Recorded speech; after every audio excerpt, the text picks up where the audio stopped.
Guys. Oh, I miss your sweet, sweet faces. I'm so glad that some of you are doing the Flipgrid this week so that I can see you guys and you guys can see each other again. I have 3 things to tell you this week because it looks like we're going to be doing this for a while. So we need to start setting up some schedules and setting up some routines for what this is going to look like.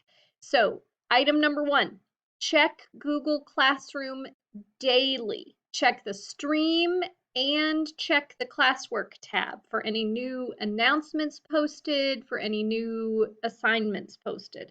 Check those daily. Item number 2, check your student email. If you're not sure how to do this, go to Google, click on the Waffle up in the upper right-hand corner. It will be a series of 9 little dots. If you click on the Waffle, then you can click on email and it should take you to your student email.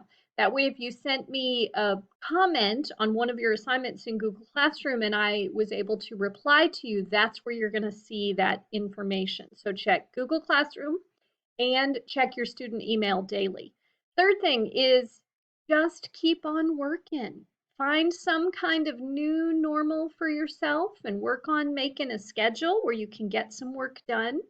I know that some of you guys are really going through these activities, so I'm going to try to post some bonus stuff for us to work on if you're interested in that. And hopefully by next week, we have a better idea of what this is going to look like moving forward. But I miss your sweet faces. Keep on keeping on. And remember, clear eyes, full heart.